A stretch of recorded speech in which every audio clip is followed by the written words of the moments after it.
다 함께 경배와 찬양으로 2024년 1월 14일 주연절 제2주 온유교회 주일 예배를 시작하시겠습니다.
사랑의 주님, 온 세상에 충만하신 주님의 그 은혜가 오늘 이 시간 예배하는 우리에게 임할 수 있도록 역사하여 주시옵소서. 다 함께 주여 세 번 부르시고 기도하시겠습니다. 주여, 주여, 주여. 사랑의 주님 은혜를 감사합니다. 하나님 이 시간에도 주님의 인도하심을 받아 우리가 주님 앞에 나와 예배할 수 있도록 인도하여 주시며 한없는 주님의 은혜로 우리를 보듬어 주시니 주님 은혜를 감사합니다. 사랑의 주님, 우리는 주님의 긍휼을 구하는 죄인일 뿐입니다. 하나님, 우리는 참으로 더럽고 추악한 존재들이지만 주님께서 예수 그리스도의 십자가의 구열로 우리의 모든 죄를 대속하시고 하나님 정결케 하여 주시고 씻겨주셔서 우리를 그 나라의 백성들로 자녀들로 삼아주셨으니 하나님 이 시간 우리가 주님의 그 구열을 힘입어 주님 앞에 나아갑니다. 하나님, 주님 이 시간 우리를 붙들어 주시옵소서. 하나님 이 시간 우리를 깨끗게 하여 주시옵소서. 하나님 이 시간 넘어진 우리를 다시 일으켜 주시옵소서. 하나님 이 시간 우리가 주님만을 생명의 길로 알고 그 길을 따라가기를 소망하오니 하나님 이 시간 살아있는 결단들이 일어나는 시간들이 될 수 있도록 주님 역사하여 주시옵소서. 하나님, 우리는 비록 부족하고 연약할지라도 주님께서 완전하시기에 우리가 주님의 그 완전하신 은혜에 동참할 수 있도록 주님 역사하여 주시옵소서. 주님 역사하여 주시옵소서.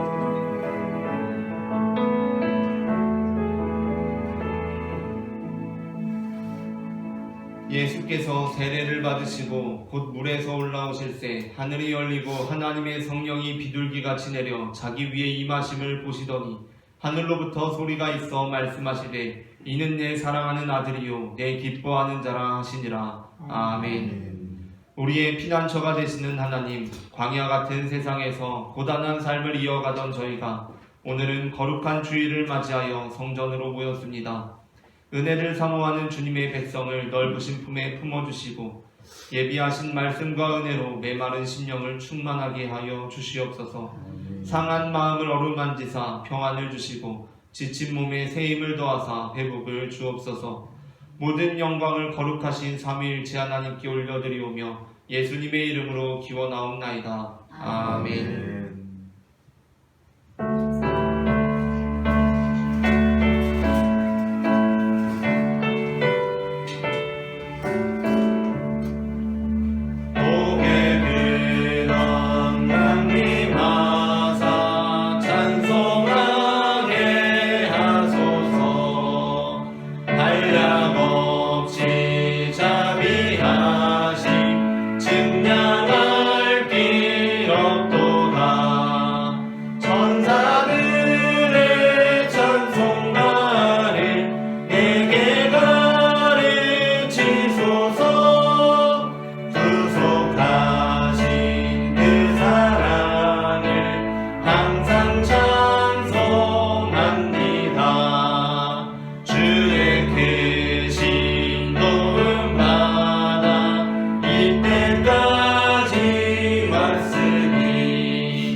참마음으로 회개하는 사람을 멸시하지 않으시고 그 모든 죄를 용서해 주시는 하나님, 지난 한 주간 하나님의 보호를 받으며 평안하게 살다 보니 우리의 행실은 오히려 게으르고 나태해졌습니다. 하나님께서 주신 형통함으로 인하여 근심 없이 살 수 있었으나 우리의 마음에는 감사 대신 교만과 자랑이 넘쳐났습니다. 이 모든 죄를 용서해 주옵소서. 예수님의 이름으로 이 고백의 기도를 드립니다. 아멘. 이 시간 우리의 죄를 사하시는 주님의 용서의 말씀을 받으시겠습니다.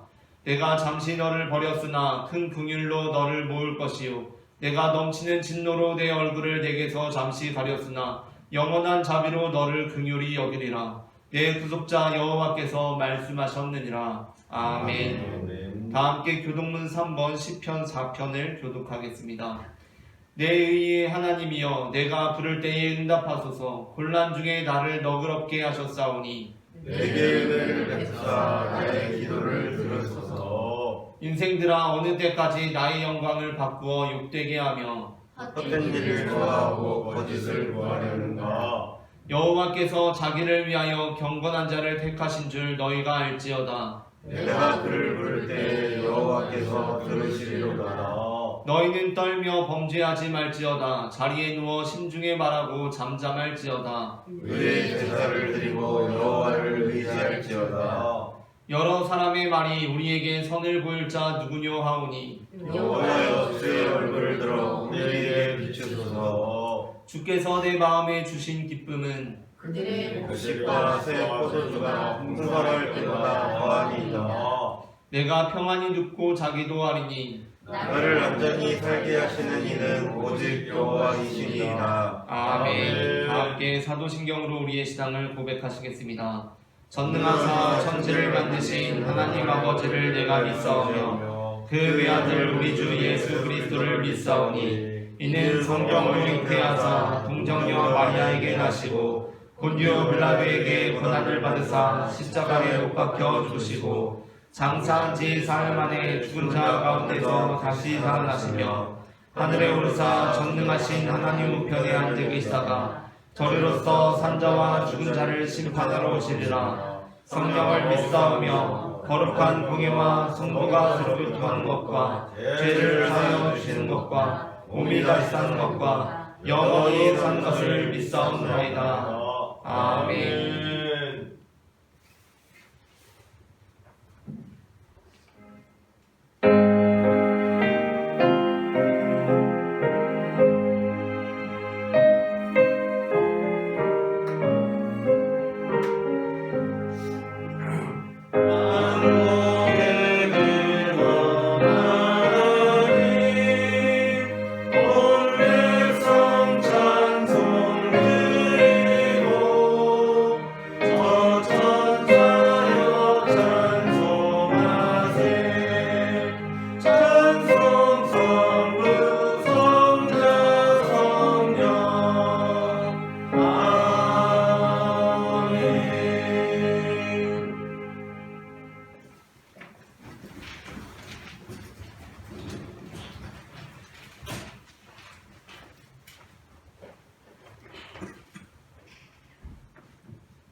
할렐루야.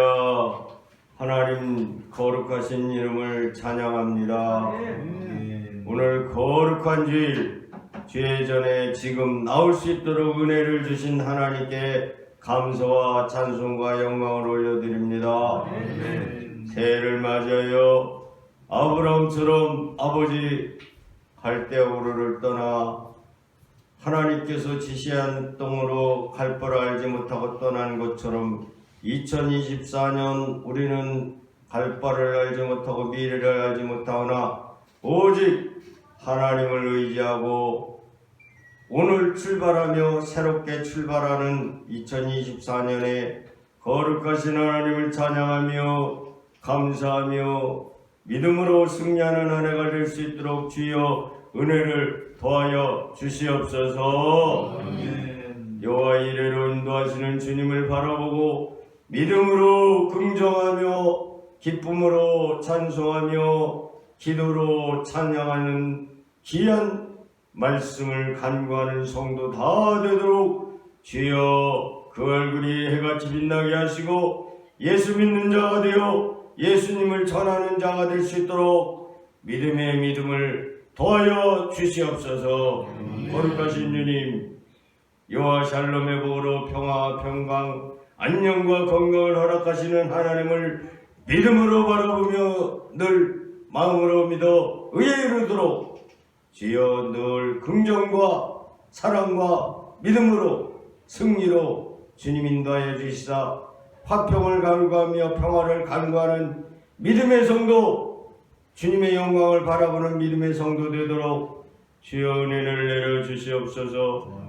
요한일시로 인도하시사 우리나라가 아버지 하나님이여 해방 이후에 6.25와 70년대까지 북한에 억눌려 참으로 세계에서 어려운 나라였으나 아버지 하나님 이렇게 축복을 주셔서 경제력으로 100대 2라고 하는 엄청난 60대 1의 경제력의 부흥을 가져오게 하시고 국방력에서도 적어도 5대 1, 10대 1의 차이를 갖게 하셔서 감히 북한이 우리를 쳐들어올 수 없다고 하는 증언을 많이 합니다. 아버지 하나님 이렇게 강력한 나라, 믿음의 나라로 세워주시는 주님, 우리도 믿음으로 강력하여 지게 하여 주시고 믿음으로 강한 사람이 되어 어떤 환난과 시련도 요셉처럼 아브라함처럼 다윗처럼 아버지 하나님 긍정과 믿음으로 승리할 수 있도록 오늘도 믿음의 말씀, 거룩한 말씀으로 우리를 붙잡아 주시옵소서. 항상 기뻐하라고 하셨습니다. 그러나 우리 입술에 아버지의 부정과 불의가 많사오니 주여 용서하여 주시고 항상 기쁨으로 그 얼굴이 해같이 빛나게 하시고 모든 일에 아름다운 말로써 그리스도를 전파하는 아름다운 발이 될 수 있도록 주 예수여 믿음으로 인도하여 주시옵소서. 하나님 아버지 역사하사 인도하사 이 나라 이 민족 가운데 해에 나가 있는 3만여 명의 선교사들과 해외 디아스포라 700만 명의 디아스포라들이 아버지 하나님 예수를 잘 믿고 교회를 잘 세워가고 있습니다. 하나님 아버지 그곳에 아시아 아프리카 북미 남미 유럽 오세아니아 저 대한북대 6대주의 아버지 하나님 성령으로 역사하여 주셔서 한국인으로 인하여 더욱이 주여 대한민국 사람 믿음의 사람들로 인하여 더욱 세계 복음화가 속히 일어날 수 있도록 주여 은혜를 주시는 주님께 감사와 찬양을 올려드립니다.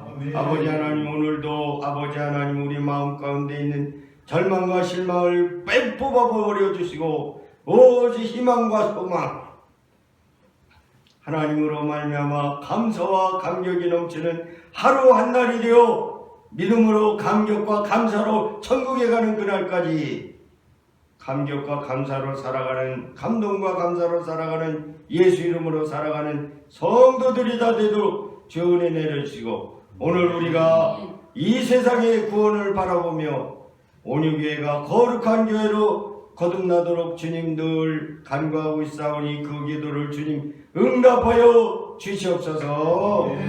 우리들 가운데 역사하시는 예수 그리스도의 이름으로 기도드리옵나이다. 아멘.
오늘 우리가 다 함께 나눌 말씀은 마가복음 2장 1절부터 22절 말씀입니다. 본문을 교독하겠습니다.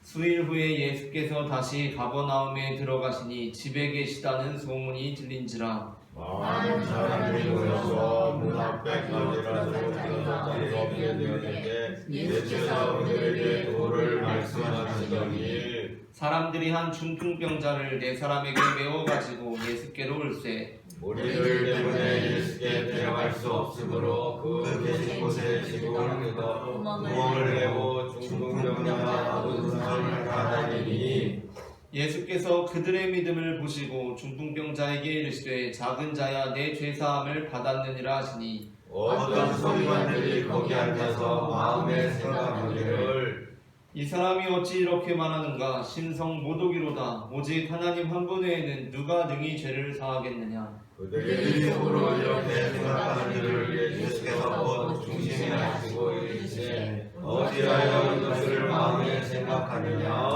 중풍병자에게 내 죄사함을 받았느니라 하는 말과 일어나 내 상을 가지고 걸어가라 하는 말 중에서 어느 것이 쉽겠느냐? 그러나 이와 땅에서 죄를 사하는 권세가 있는 줄을 너희로 알게 하려 하노라 하시고 중풍병자에게 말씀하시되 내가 내게 이르노니 일어나 내 상을 가지고 집으로 가라 하시니 그가 일어나 곧 상을 가지고 모든 사람 앞에서 나가거늘 그들이 다 일어나 하나님께 영광을 돌리려는데 우리가 이런 일을 보지 못하겠다 하더라.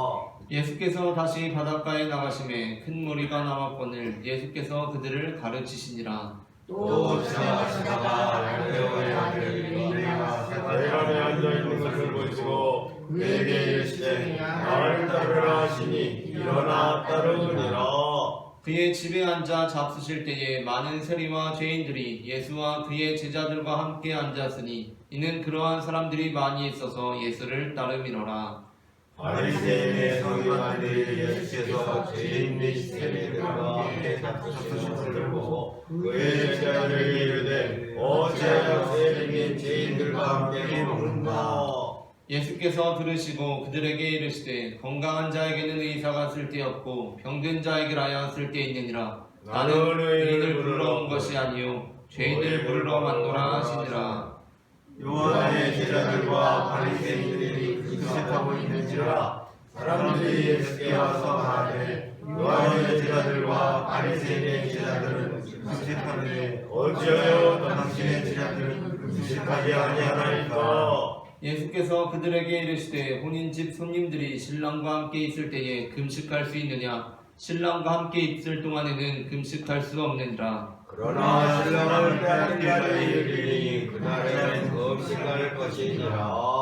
생배 조각을 낡은 옷에 붙이는 자가 없나니 만일 그렇게 하면 기운 새 것이 낡은 그것을 당기어 헤어짐이 더하게 되느니라. 새 포도주를 낡은 가죽대에 넣는 자가 없나니 만일 그렇게 하면 새 포도주가 그대를 떨어뜨려 포도주와 그대를 버리게 되리라. 오직 새 포도주는 새 부대에 넣느니라 하시니라. 아멘.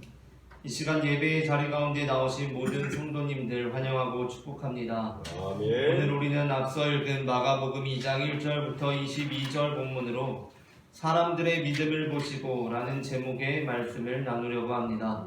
전해지는 말씀 가운데 하나님의 은혜가 있으시기를 바랍니다. 아멘. 마가복음 2장 1절부터 12절에는 예수님께서 중풍병자를 고치신 내용이 기록되어 있습니다. 그리고 그 일은 서기관에게 의문을 자아내는 사건이 됩니다.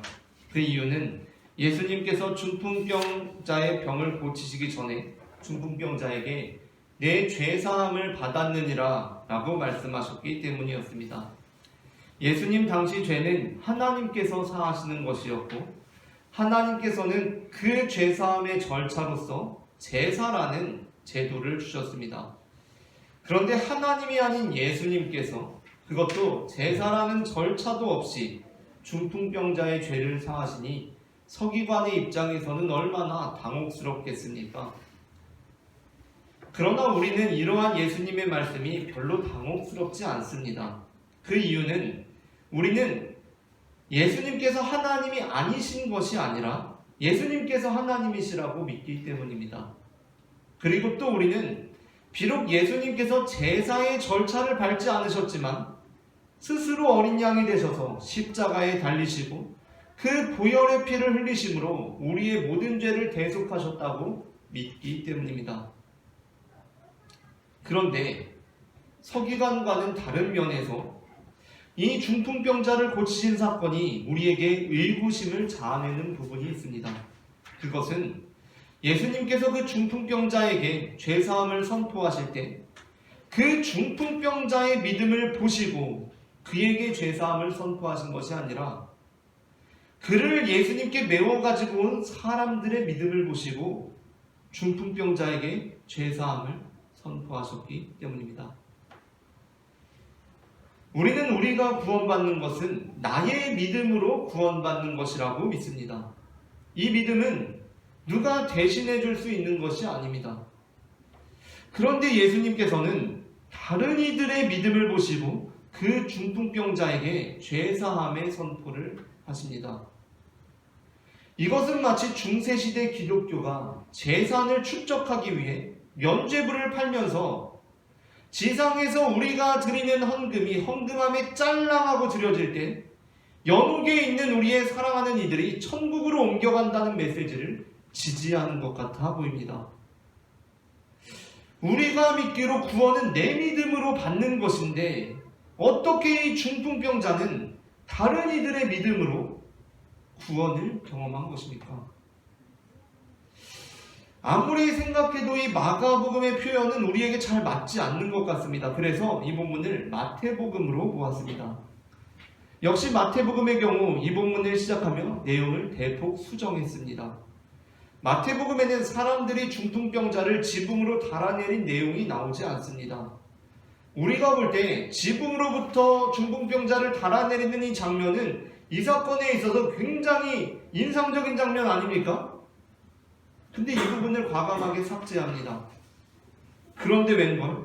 예수님께서 그 중풍병자를 데리고 온 사람들의 믿음을 보셨다는 내용은 그대로 기록되어 있습니다. 마태복음 9장 1절부터 2절을 교독하겠습니다.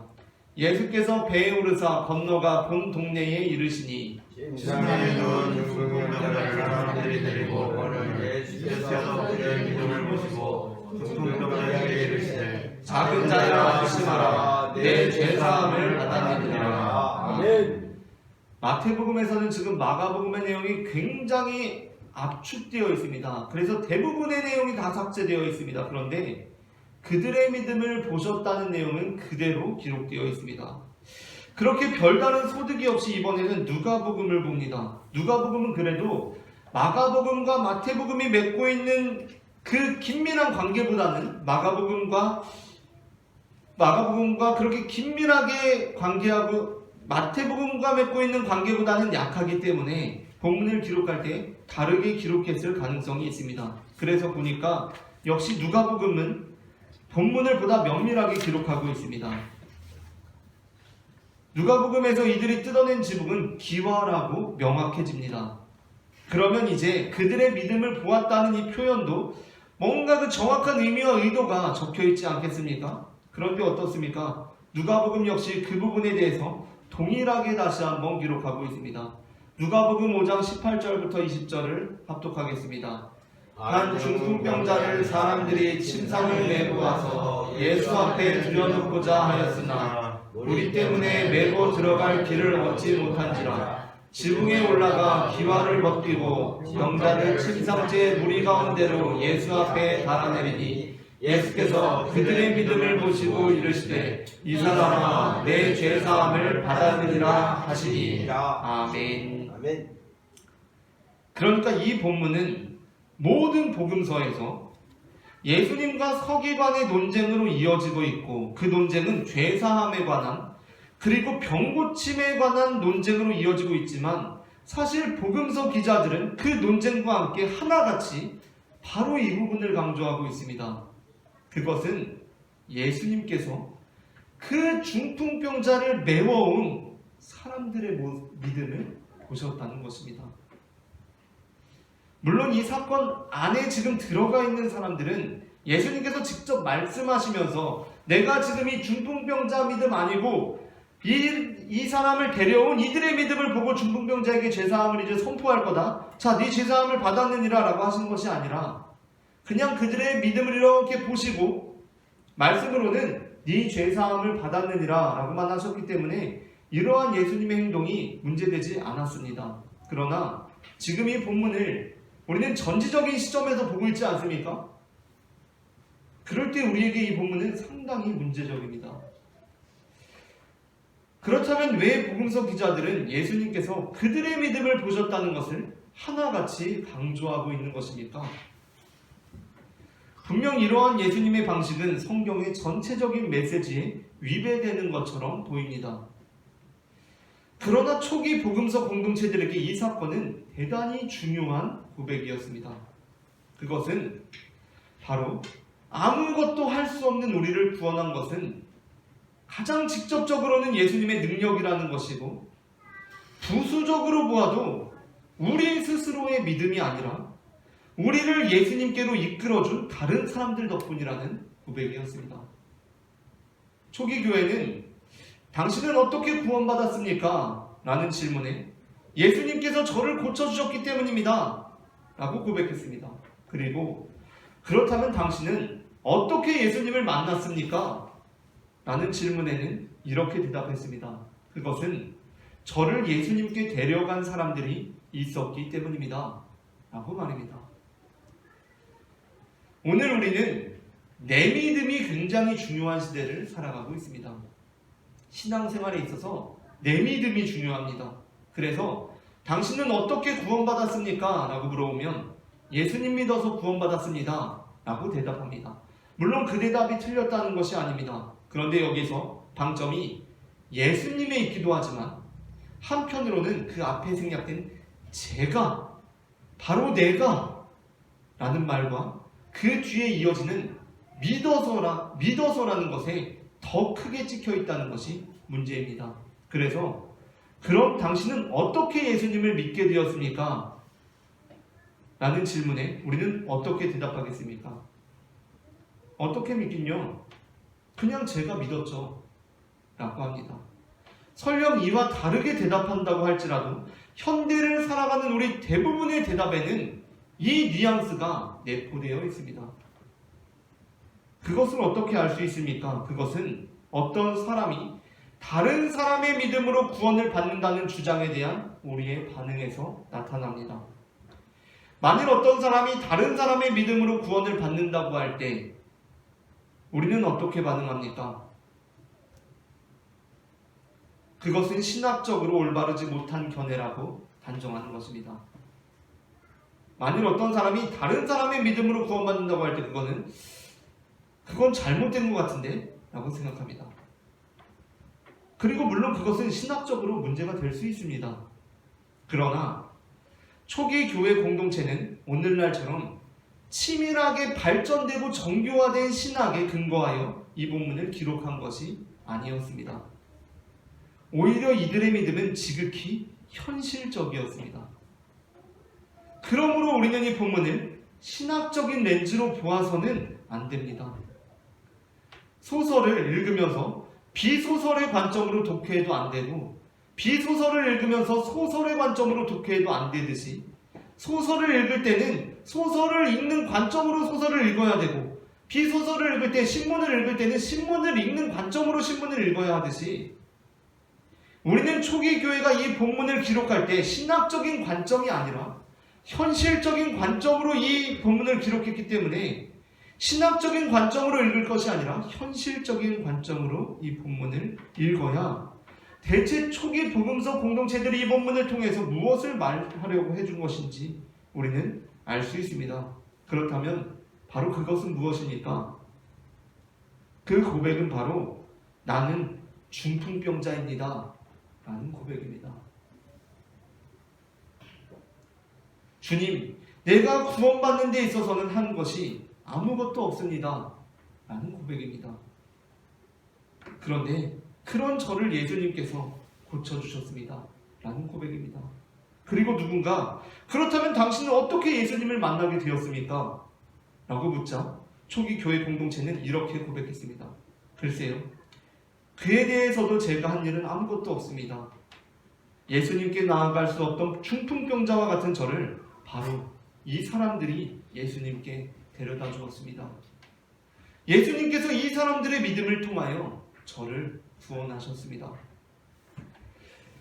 생각해보면 그렇습니다. 신학적인 것이 아니라 현실적으로 우리는 어떻게 예수님을 믿게 되었습니까?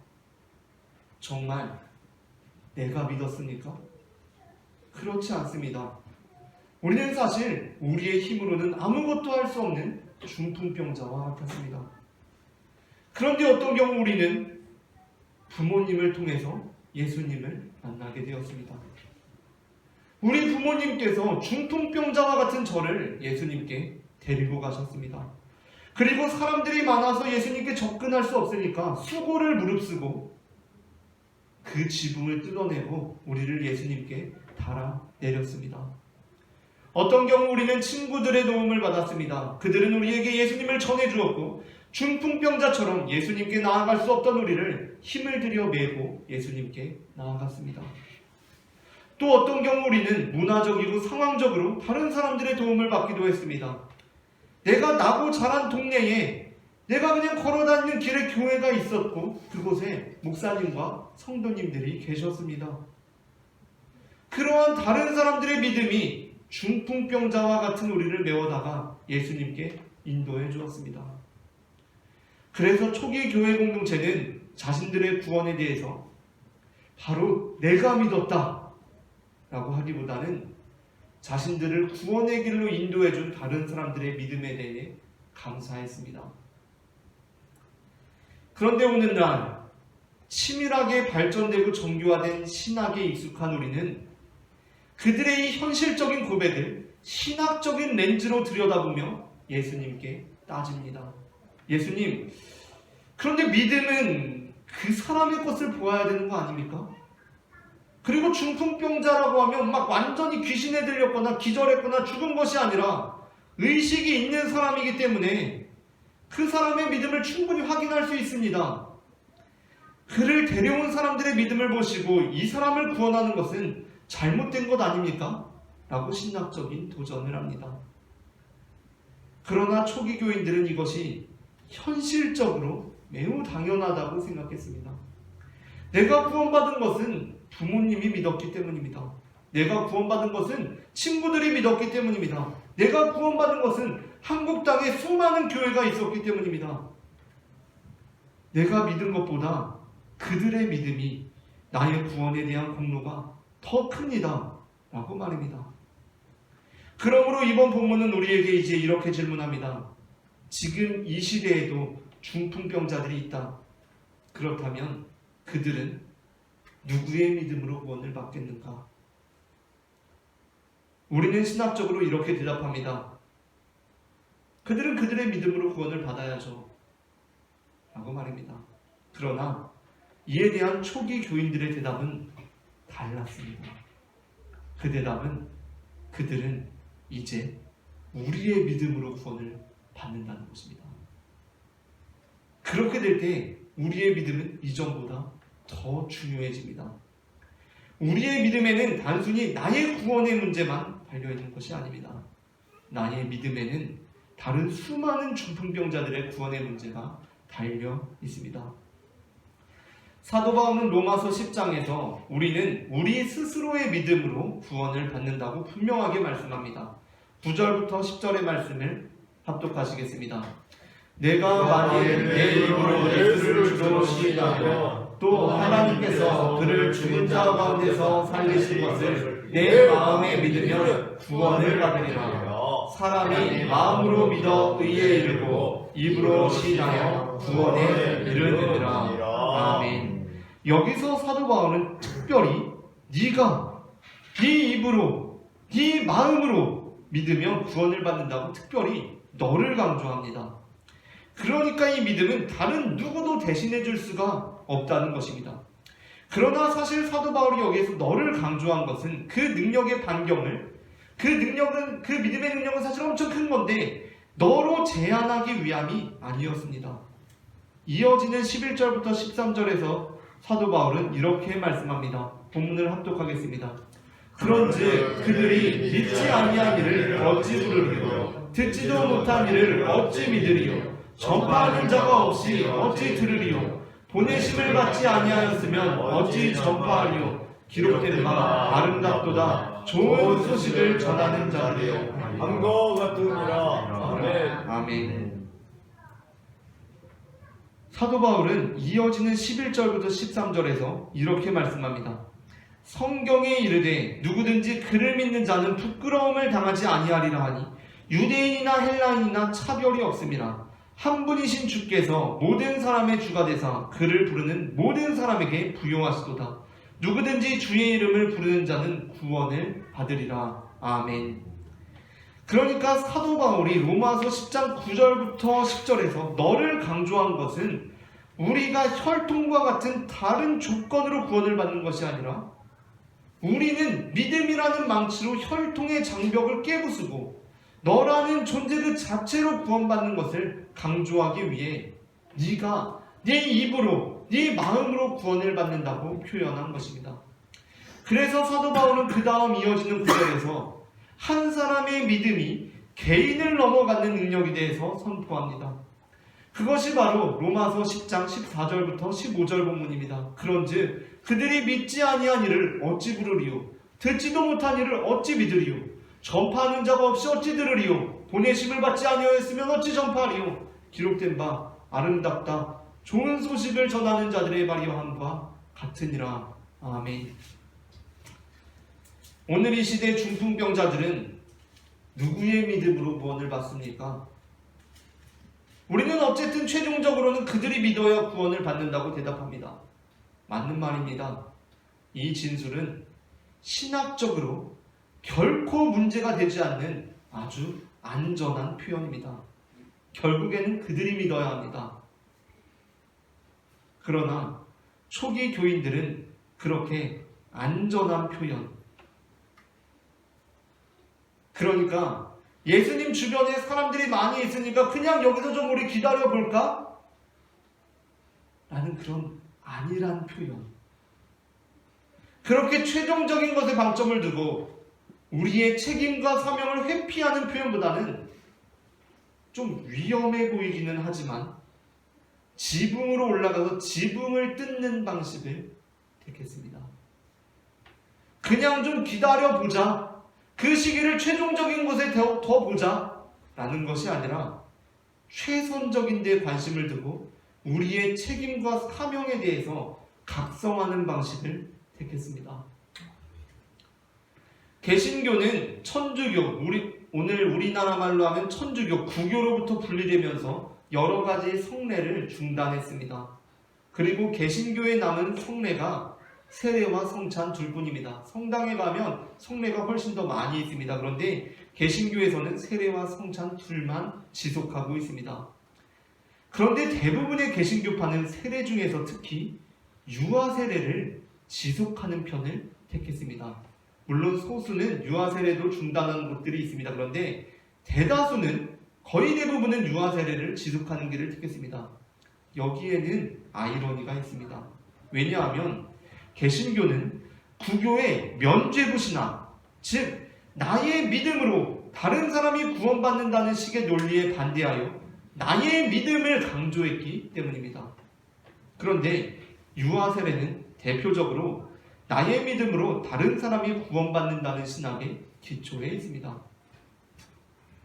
이는 개신교 역시 단순히 나의 믿음으로 다른 사람이 구원받는다는 식의 논리를 거부하지 않음을 보여주는 대목입니다. 개신교는 교회와 성직자들이 성도들의 믿음을 빙자해서 자신들의 욕망을 채우는 것을 거부한 것이지, 나의 믿음으로 다른 이가 구원받는다는 이 초대교회의 귀한 진술을 전적으로 거부한 것이 아니었습니다. 이를 여전히 암시적으로 인정하고 있습니다. 그것이 신학적인 토대는 아니지만 현실적인 토대에서는 그렇습니다.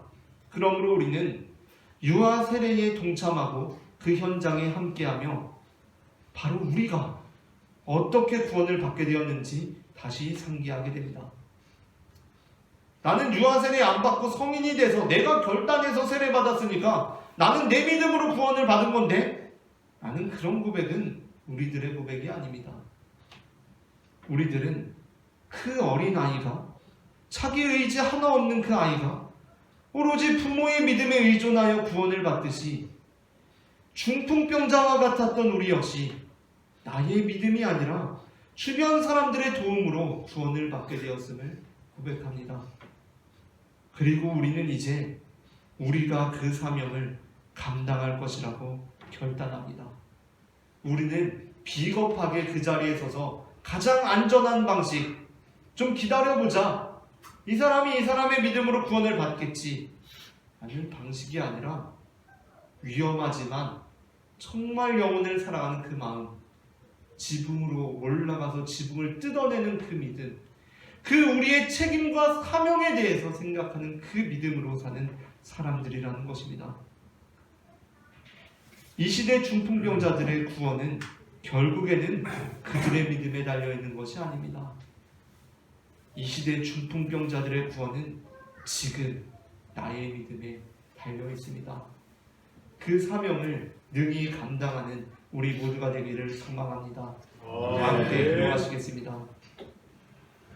사랑의 주님, 우리가 하나님의 백성이 되고 하나님의 자녀가 되기까지 하나님께서 우리에게 은혜를 베풀어 주시고 수많은 사람들의 도움의 손길이 있었음을 고백합니다. 아멘. 내가 믿어서 구원받은 것이 아니라 참으로 주님의 은혜와 다른 사람들의 도움으로 내가 구원을 받게 되었습니다. 하나님, 이제 이 시대에 있는 중풍병자들을 바라보며 우리가 그들이 그들의 믿음으로 구원을 받겠지라는 안일한 생각을 떨쳐내고 이제 우리의 믿음으로 그들을 구원할 수 있는 믿음의 자녀들이 될 수 있도록 역사하여 주시옵소서. 아멘. 사랑의 주 예수 그리스도의 이름으로 기도합니다. 아멘. 다 함께 빛을 들고 세상으로 찬송하시면서 준비하신 예물 호언하시겠습니다.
다가가는 잠에도 그 빛의 새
빛을 들고 세상으로 빛을 들고 세상을 이제 일어나 소망이 없는 이제 일어나 소망이 없는 어두운 세상에 나가라 내 빛비춰라 모두 알도록 빛을 들고 세상으로 빛을 들고 세상으로. 기도하시겠습니다.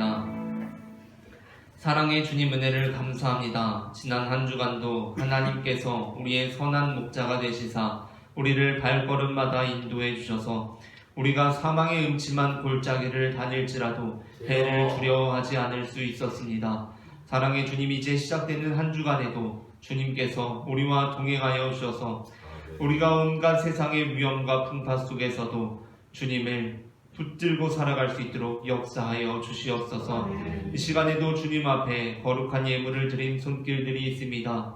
주님, 우리의 인생의 잔 가운데 주님의 은혜와 축복을 더하여 주셔서 그 차고도 넘쳐 흐르는 그 복이 우리의 잔에 차고도 넘쳐 우리의 가족들에게, 친구들에게, 동료들에게, 이웃들에게 흘러갈 수 있도록 역사하여 주시옵소서. 사랑의 주 예수 그리스도의 이름으로 기도합니다. 아멘.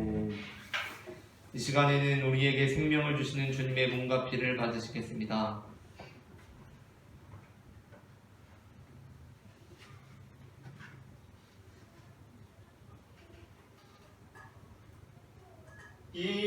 이것은 주님의 몸, 이것은 주님의 피, 이것을 먹고 마셔 주님의 생명 얻네. 이 떡을 받습니다. 이 잔을 받습니다. 주님을 사랑해요. 십자가 기억하리.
우리에게 생명의 몸과 피를 내어주신 주님께 감사하며 다 함께 기도하시겠습니다.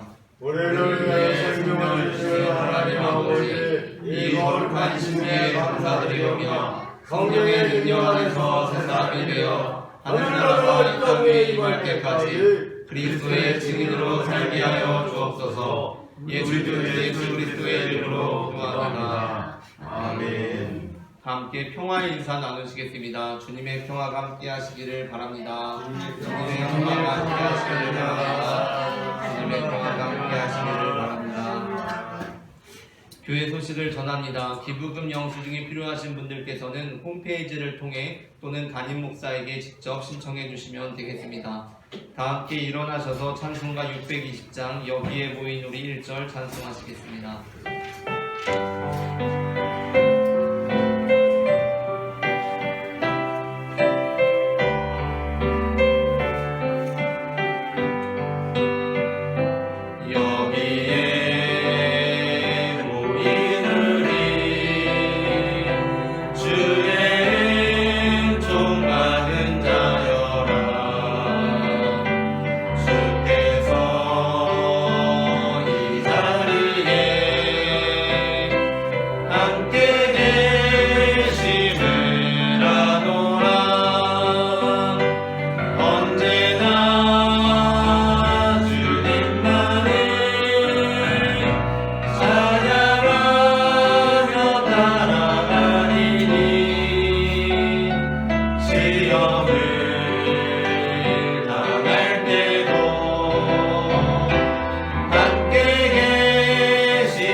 예수께서 이르시되 너희는 가서 모든 민족을 제자로 삼아 아버지와 아들과 성령의 이름으로 세례를 베풀고 내가 너희에게 분부한 모든 것을 가르쳐 지키게 하라. 볼지어다 내가 세상 끝날까지 너희와 항상 함께 있으리라. 아멘. 이제는 우리 주 예수 그리스도의 은혜와 하나님 아버지의 사랑과 성령님의 인도하심이 세상의 빛으로 살아가기를 소망하는 모든 성도들의 삶 가운데 지금부터 영원토록 함께 하시기를 간절히 축원하옵나이다. 아멘.